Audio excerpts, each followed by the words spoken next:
بخاری شریف علم حدیث میں ہے. کس میں ہے؟ علم حدیث میں. کسی بھی فن کو شروع کرنے سے پہلے ضروری ہے کہ 5 چیزوں کی جانکاری ہو. کتنی چیزوں کی؟ 5 چیزوں کی جانکاری ضروری ہے. سب سے پہلی چیز، جو بھی کتاب اور فن اور علم شروع کر رہے ہیں، یہ جاننا ضروری ہے کہ اس فن کی تعریف کیا ہے. تعریف کیوں کرتے ہیں؟ تعریف اس وجہ سے کہ تاکہ مجہول مطلق کا حصول لازم نہ آئے. یعنی جو چیز کو آپ جانتے نہیں ہیں، اس چیز کے حصول میں آپ لگے ہوئے ہیں. جو چیز آپ کے نزدیک روشن نہیں ہے، معرف نہیں ہے اور معروف نہیں ہے، ایسی شے میں آپ لگے ہوئے ہیں، تو یہ عقل اور دانائی کے خلاف ہے. اس کے بعد دوسری چیز جاننا ضروری یہ ہے کہ اس کا موضوع کیا ہے. اس لیے کہ موضوع کے ذریعے ایک علم کے مسائل دوسرے علم کے مسائل سے ممتاز ہوتے ہیں، تو موضوع بھی جاننا ضروری ہے. تیسری چیز، غرض و غایت کہ مقصد کیا ہے اس علم و فنون کو حاصل کرنے کا، کیا مقصد ہے، اس مقصد کو جاننا بھی ضروری ہے. اور چوتھی چیز ہے کہ اس یہ علم مدون کب ہوا، یعنی اس کی تدوین کب ہوئی ہے. اور 5ویں چیز ہے حالات مصنف، کہ جو اس کتاب کے مصنف ہے اس کے حالات پر کچھ روشنی ڈالی جائے. تو گویا یہ 5 چیزوں کا جاننا ضروری ہے. ہم نے افتتاح بخاری شریف میں مصنف کے حالات اور ان کے احوال پر سیر حاصل گفتگو کر دی ہے. اب ہمیں جاننا ہے صرف 4 چیزیں. پہلی چیز کہ علم حدیث کہتے کسے ہیں. تو علم حدیث کی تعریف جو ائمہ محدثین نے کی ہے وہ یہ ہے کہ علم حدیث اس علم کو کہتے ہیں کہ جس سے حضور علیہ السلام کے اقوال، افعال، احوال اور تقریرات کی معرفت ہو. یعنی اس علم میں آپ دیکھیں گے اور سیکھیں گے کہ حضور کے اقوال کیا ہیں، حضور کے افعال کیا ہیں، حضور کے احوال کیا ہیں اور حضور کی تقریرات کیا ہیں. مشکوٰۃ شریف کے مقدمہ میں آپ نے پڑھا ہوگا کہ اقوال، افعال، احوال، ساتھ میں تقریرات. تو تقریر کسے کہتے ہیں وہاں آپ نے پڑھ لیا ہوگا. تو علم حدیث کا جو موضوع ہے وہ موضوع ذات رسول من حیث الرسول ہے. یعنی حضور علیہ السلام کی ذات اس حیثیت سے کہ حضور علیہ السلام اللہ کے رسول ہیں. یہ کیا ہے؟ موضوع ہے. کیوں؟ اس لیے کہ حضور علیہ السلام کی جو اقوال ہیں، افعال ہیں، احوال ہیں، تقریرات ہیں، یہ ان سے یہاں بحث ہوں گی. تو ایسی صورت میں وہ ذات رسول من حیث الرسول بحث ہوگی. کیا یہ جو بات ہے، چونکہ باتیں تو بہت ساروں کی ہوتی ہے، انبیاء کے علاوہ بہت سارے لوگ ہیں، تو باتیں تو سب کی ہے. چونکہ اگر آپ علم حدیث کو اگر لغوی اعتبار سے دیکھیں گے تو حدیث بمعنی کیا ہے؟ نیا کے. نیا جو مقابل ہے، ضد ہے کس کے؟ پرانے کے، قدیم کے.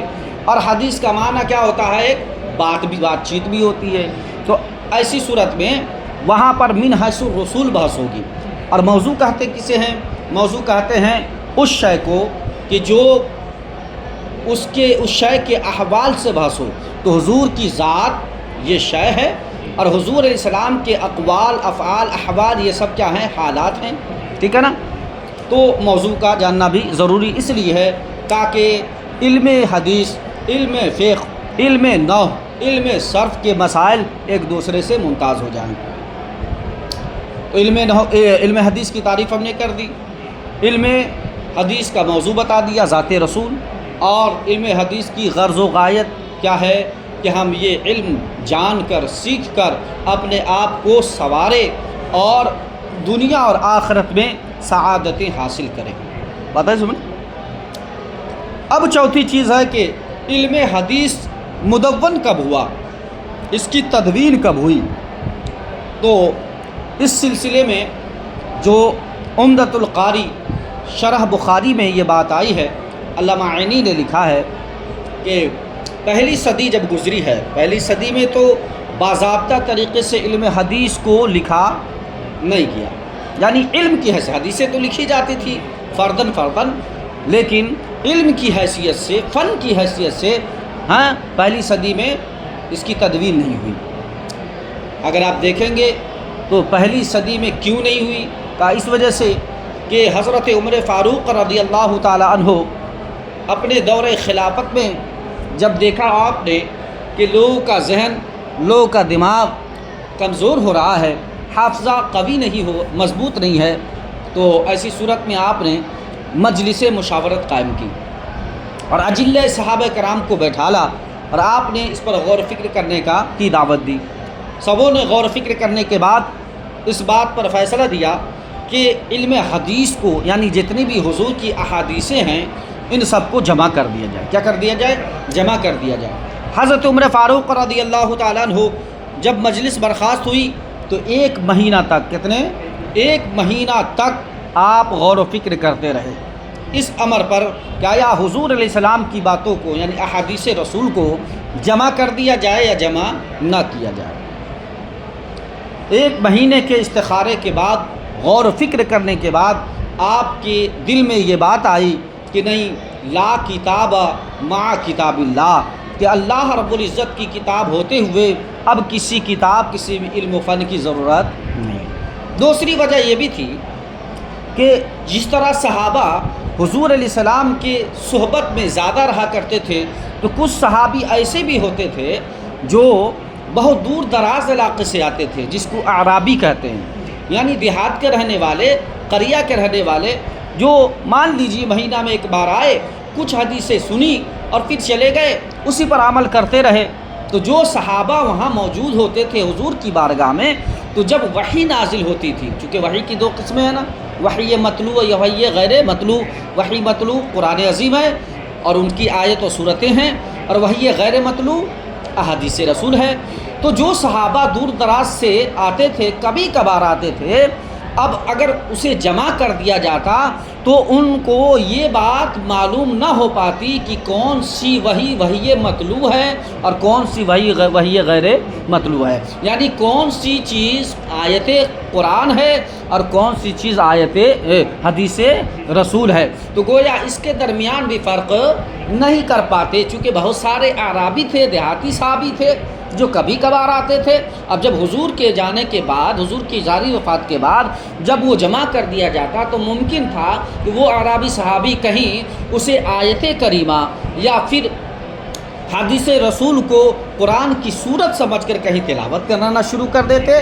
تو یہ خوف تھا، اسی خوف کے پیش نظر حضرت عمر فاروق رضی اللہ تعالیٰ عنہ نے اس کام سے اپنے آپ کو باز رکھا، ٹھیک ہے نا۔ تو گویا پہلی صدی میں تدوین علم حدیث کا وجود نہیں ہوا، یعنی کہ علم حدیث کو مدون نہیں کیا گیا۔ ہاں، اگر آپ دیکھیں گے تو فرداً صحابہ نے لکھا ہے، جیسے کہ حضرت سعید ابن مسیب فرماتے ہیں جو تابعی ہیں، اور اسی طریقے سے حضرت عروہ بن مسعود، حضرت عروہ بن زبیر، حضرت عروہ بن زبیر، آپ فرماتے ہیں کہ میں حضرت اماں عائشہ کی بارگاہ میں رہتا تھا، آتا جاتا تھا، چونکہ وہ رشتہ دار تھی نا، آتے جاتے تھے۔ تو آپ نے فرمایا میں نے حضرت اماں عائشہ رضی اللہ تعالی عنہا سے جو مرویات ہے اس کو ہم نے جمع کر دیا تھا۔ کیا کر دیا تھا؟ جمع کر دیا تھا۔ اسی طرح حضرت سعید ابن مسیب فرماتے ہیں کہ حضرت عبداللہ ابن عباس کے پاس، چونکہ شاگرد ہیں، تو حضرت عبداللہ ابن عباس سے کے پاس میں آتا جاتا تھا، تو میں نے ان کے کوٹری اور روم میں ایک صحیفہ دیکھا تھا جس صحیفہ میں احادیث رسول جمع تھے۔ تو فرداً لوگ جمع کیے تھے، لیکن من حیث العلم و فن یہ جمع نہیں ہوا تھا پہلی صدی میں۔ جب دوسری صدی آئی تو ظاہر سی بات ہے لوگوں کے ذہن کمزور ہونے لگے۔ پہلی صدی میں قوت حافظہ مضبوط تھا صحابہ کا، ٹھیک ہے، تو ذہن مضبوط تھا، دل مضبوط تھا، تو لوگ ذہنوں میں محفوظ رکھتے تھے، زبانوں پہ محفوظ رکھتے تھے، سینوں میں محفوظ رکھتے تھے، اور بعض صحابہ انہیں لکھ کر رکھتے تھے۔ من حیث العلم و فن موجود نہیں تھا۔ لیکن جیسے ہی دوسری صدی آئی تو حضرت عمر بن عبدالعزیز، یعنی جو خلیفہ پنجم مانے جاتے ہیں، 5ویں خلیفہ مانے جاتے ہیں، ٹھیک ہے نا، جس کی بشارت حضور علیہ السلام نے دی ہے، حضرت عمر بن عبدالعزیز رضی اللہ تعالی عنہ نے دیکھا کہ اب لوگوں میں ذہول آ گیا ہے، سستی آ گئی ہے، کاہلی آ گئی ہے، اور لوگوں کا ذہن کمزور ہوتا چلا جا رہا ہے، اور پھر صحابہ اٹھتے چلے جا رہے ہیں۔ تو حضرت عمر بن عبدالعزیز نے حکم دیا اپنے دوران خلافت جتنے بھی محدثین تھے سب کو کہ اب سارے لوگ کیا کریں، علم حدیث کو جمع کر دیں، یعنی ایک علم کی حیثیت سے متعارف کر دیں۔ بات سمجھنا؟ تو سب سے پہلی کتاب کون سی؟ ہم نے بتایا ہے آپ کو۔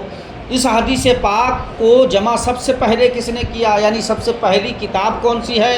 تو ہم نے بتایا تھا عاشق مدینہ، کون؟ عالم مدینہ، فقیہ مدینہ، حضرت امام مالک، حضرت امام مالک، ان کی کتاب ہے کون سی؟ موطا امام مالک۔ انہی سے روایت کر کے آپ کے شاگرد حضرت امام محمد نے کیا کیا ہے؟ موطا امام محمد لکھا ہے، ٹھیک ہے نا؟ یہ وہی مرویات ہیں جو حضرت امام مالک نے کیا کیا تھا؟ جمع کیا تھا۔ بات سمجھے نا؟ اس کے بعد بھی بے شمار، جیسے کہ امام احمد بن حنبل کی، جیسا کہ ہم نے بتایا 6 جلدوں میں ہے مسند امام احمد، ہے نہیں؟ تو اس کے بعد جو بڑا حصہ اور بڑا کام کیا ہے وہ حضرت امام اعظم ابو حنیفہ نے کیا ہے۔ کس نے کیا ہے؟ کہ انہوں نے احادیث کو جمع کیا اور انہوں نے کتاب لکھی، کتاب الآثار۔ کیا لکھی؟ ہاں، اور اس میں آپ نے حدیثوں کو جمع کیا۔ اس کے بعد اسی روشنی، اسی روش پر چلتے ہوئے آپ کے جتنے بھی شاگردان تھے، اور بعد میں چل کے امام شافعی، امام اس کے بعد آخر امام، وہ تو پہلے ہیں، ایک اور امام ہے نا، امام احمد بن حنبل، امام مالک، امام شافعی اور امام اعظم، یہ 4 تو ہیں، ہے نا؟ امام شافعی نے کیا کیا؟ اس کے بعد پھر جمع کیا۔ اسی طرح سے چلتے چلاتی یہ چیزیں ایک علم و فن کی حیثیت سے کیا ہے؟ مارج وجود میں آ گئی۔ اتنی باتیں، یہ گویا کہ دوسری صدی میں اس کو علم اور فن کی حیثیت سے جان لیا گیا، دوسری صدی میں، ٹھیک ہے نا؟ اب چلیے، بسم اللہ الرحمن الرحیم۔ باب کیف کان بدء الوحی الی رسول اللہ، یہ باب ہے کہ رسول کریم صلی اللہ تعالیٰ علیہ وسلم کی طرف وحی کیسے نازل ہوئی، ٹھیک ہے؟ اب اس میں ایک بات ہے، امام بخاری نے بسملہ شریف سے شروع کیا۔ کس سے شروع کیا؟ بسملہ سے۔ اور اس کے بعد شروع کس سے کرنی چاہیے؟ الحمدللہ سے۔ لیکن آپ نے بسملہ سے شروع کیا تو کیوں، اور حمد کو ترک کیا تو کیوں؟ یہ 2 سوال ہے۔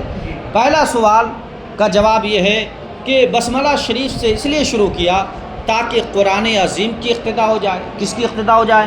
قرآن عظیم کی اقتدا ہو جائے۔ اسی طریقے سے احادیث رسول کی اقتدا ہو جائے کہ حدیثوں میں آیا ہے کل امر ذی بال لم یبدا بسم اللہ فہو اخطا، کہ جو بھی کام بغیر بسملہ کے، اللہ کے نام کے شروع کیا جائے تو وہ ادھورا اور ناقص ہوتا ہے، یعنی قلیل البرکت ہوتا ہے۔ بات سمجھنا؟ تو بسملہ کو جو شروع کیا ہے اس میں اقتدا ہے کس کی؟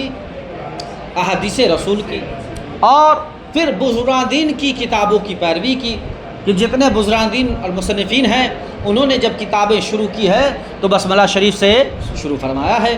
تو گویا بسملہ شریف کی سے جو شروع فرمایا اس میں اقتدا ہے کتاب اللہ کی، اقتدا ہے، پیروی ہے حدیث رسول کی، اور پیروی ہے بزرگان دین کی۔ بات ہے سمجھ میں؟ اچھا، تو اب پھر وہ اعتراض ہوگا کہ بسملہ شریف میں تو سب کی اقتدا کر لی، بسملہ شریف میں سب کی اقتدا کر لی، لیکن حمد میں حمد کو چھوڑ دیا، حالانکہ جتنے قرآن عظیم بھی بسم اللہ الرحمن الرحیم کے بعد الحمدللہ سے شروع ہے، تو قرآن عظیم میں بھی بس حمد سے شروع ہے تو اس کی اقتدا کرنی چاہیے۔ اسی طریقے سے حدیث رسول میں جہاں بسم اللہ سے برکت حاصل کرنے کا حکم ہے وہیں الحمدللہ سے بھی برکت حاصل کرنے کا حکم ہے۔ اسی طرح کی روایت ہے کل امر ذی بال لم یبدا بحمد اللہ فہو اخطا واعظم، کہ جو کام بغیر حمد و ثنا کے، رب کے حمد و ثنا کے شروع کیا جائے وہ قلیل برکت ہے، دم بریدہ ہے، یعنی وہ ادھورا اور ناقص رہ جاتا ہے۔ اسی طریقے سے جتنے بھی بزرگان دین ہیں ان سارے بزرگان دین کی کتابوں کو اٹھائیے تو سبوں نے بسملہ کے بعد الحمد سے شروع کیا ہے، یعنی حمد باری سے۔ تو ایک میں آپ نے قرآن، حدیث اور بزرگان دین کی پیروی کی ہے، اور حمد باری میں آپ نے کسی کی پیروی نہیں کی ہے۔ ایسا کیوں ہے؟ تو کہا اس کے کئی جواب ہیں۔ کیا ہے؟ کئی جواب ہیں۔ پہلا جواب تو یہ ہے کہ حدیث رسول میں، کس میں؟ حدیث رسول میں جو لفظ ہے لم یبدا کا یہ مطلق ہے، یہ کیا ہے؟ مطلق ہے، عام ہے، کیا ہے؟ عام ہے، خواہ زبان سے ہو، کیا ہو؟ خواہ حمد باری زبان سے ہو یا لکھ کر کے ہو، عام ہے، اس میں لم یبدا ہے، کیا ہے؟ لم یبدا، بدا یبدا، شروع کرنے کے معنی میں۔ اور شروع دو طرح کے ہوتے ہیں، شروع جو ہوتے ہیں دو طرح کے، یا تو زبان سے ہو یا لکھ کر کے ہو۔ اگرچہ ہمارے امام بخاری نے حمد باری لکھ کر کے نہیں کیا، لیکن وہ بڑے امام ہیں تو ظاہر سی بات ہے انہوں نے لکھ کر کے نہیں کیا ہے، لیکن حسن ظن یہ ہے کہ انہوں نے زبان سے کیا ہو۔ پہلا تو جواب یہ ہے۔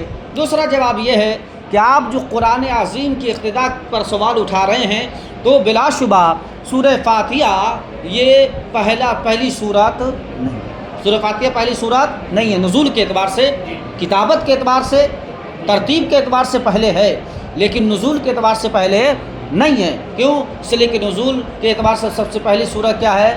سورہ علق، سورہ علق، اقرأ بسم ربک الذی خلق، تو اس میں بسملہ کے بعد حمد نہیں ہے، بسم اللہ کے بعد الحمدللہ نہیں ہے، تسمیہ کے بعد ڈائریکٹ کیا ہے؟ اقرأ، ٹھیک ہے نا؟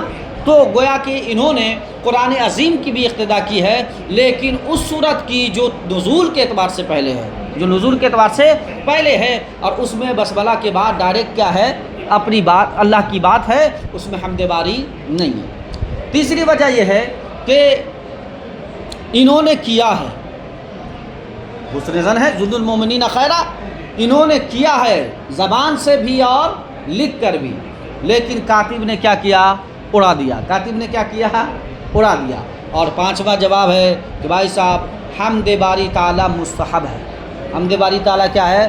مستحب ہے، اور جب حمد باری مستحب ہے تو کوئی ضروری نہیں ہے کہ وہ لکھ کر کے ہی مستحب ہے، وہ زبان سے بھی مستحب ہے، زبان سے بھی کیے ہوں گے، کہ اس لیے کہ یہ حسن ظن ہے کہ اتنے بڑے امام ترک حمد کر نہیں سکتے۔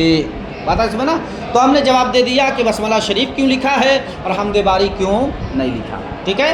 اب دیکھیے، بابن میں دو طرح کے اعراب پڑھ سکتے ہیں، کتنے؟ دو اعراب آ سکتے ہیں، ایک تو بابن ہے، ایک ہے بابو، یہ بھی ہو سکتا ہے۔ بابن میں دو احتمال ہے، بابن میں کیا احتمال ہے؟ دو احتمال، یا تو آپ بابن کو مبتدا بنائے اور ہادہ کو کیا کر دیں؟ مقدر مان لیں، یا پھر آپ خبر، یعنی خبر کو مقدر مان لیں، اور یا پھر آپ کیا کریں؟ اس کو خبر بنا دیں اور ہادہ مبتدا کو کیا بنا دیں؟ محذوف مان لیں، ٹھیک ہے نا؟ تو یہ دو ہے۔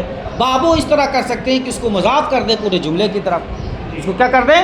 مضاف کر دیں۔ تین صورتیں ہیں۔ اب دیکھیے، باب کیف کان بدء الوحی الی رسول اللہ، یہ باب ہے کہ رسول کریم صلی اللہ علیہ وسلم کی طرف وحی کیسے نازل ہوتی تھی، وقول اللہ عز وجل، اور اللہ رب العزت کا قول، انا اوحینا الیک کما اوحینا الی نوح والنبیین من بعدہ، کہ بے شک اے محبوب ہم نے آپ کی طرف ایسے ہی وحی فرمائی ہے جیسے ہم نے حضرت نوح اور ان کے بعد سارے نبیوں پر وحی فرمائی ہے۔ بات آئی سمجھ میں؟ تو یہاں پر حضور علیہ السلام کو بتایا گیا کہ حضور یہ وحی ہے جو دیگر نبیوں پر نازل ہوئی، بالخصوص حضرت نوح پر۔ اب ایک چیز دیکھیے، یہاں پر حضرت نوح کا ذکر ہے، کس کا ذکر ہے؟ اور نبی کا بھی تو ذکر ہو سکتا تھا، لیکن بالخصوص حضرت نوح کا کیوں ذکر ہے؟ اس کے دو جواب ہیں۔ کتنے جواب ہیں؟ دو جواب۔ پہلا جواب یہ ہے کہ حضرت نوح وہ ہیں جو سب سے پہلے صاحب شریعت نبی ہیں۔ پہلا تو جواب یہی ہے، صاحب شریعت نبی ہیں، یعنی نبی تو ان سے پہلے بھی آئے ہیں، رسول ان سے پہلے بھی آئے ہیں، جیسے حضرت آدم ہیں، حضرت شیش ہیں، ان کے علاوہ ہاں نہیں اور بھی نبی جن کا نام نہیں ہے، لیکن جو نبی تھے تو ان پر یقین ہمارا ایمان ہے، لیکن جن پر شریعت نازل ہوئی اور جن کے جو صاحب شریعت نبی تھے وہ حضرت نوح۔ تو گویا نبی تو نبی حضرت آدم بھی تھے، لیکن وہ باضابطہ صاحب شریعت نبی، اسی طریقے سے حضرت شیش بھی تھے، لیکن باضابطہ صاحب شریعت نبی نہیں تھے، ہے نہیں؟ اچھا، تو حضرت نوح صاحب شریعت تھے، اس وجہ سے حضرت نوح علیہ السلام کا ذکر کیا۔ دوسری وجہ ہے کہ بھائی صاحب حضرت نوح علیہ السلام دوسرے آدم ہیں، کیا ہے؟ ثانی آدم ان کا لقب ہے. کیا ہے؟ ثانی آدم. کیوں؟ حضرت آدم علیہ السلام سے دنیا بسی اور بسنے کے بعد جب حضرت نوح کا زمانہ آیا تو حضرت نوح علیہ السلام کو آپ کے زمانے کے لوگوں نے آپ کو ستایا، کفار و مشرکین نے ستایا، تو آپ نے رب کی بارگاہ میں بددعا کی تو پوری دنیا کیا ہو گئی؟ ختم ہو گئی. کیا ہو گئی؟ ختم ہو گئی. اب جو اللہ نے پوری دنیا کو بسایا ہے وہ حضرت نوح علیہ السلام کے 3 بیٹوں کے ذریعے بسایا ہے. تو جس طرح حضرت آدم دنیا میں آئے تو دنیا کی رونقیں بڑھ گئیں، حضرت آدم کو ابو البشر کہا جاتا ہے. اسی طرح حضرت نوح کے طوفان نوح کے بعد حضرت نوح کے بیٹوں کے ذریعے اللہ نے دنیا کی زینتوں اور دنیا کے انسانوں کو پیدا فرمایا. تو گویا حضرت نوح کیا ہوئے؟ ثانی آدم ہوئے. اس وجہ سے بھی حضرت نوح کا ذکر آیا ہے.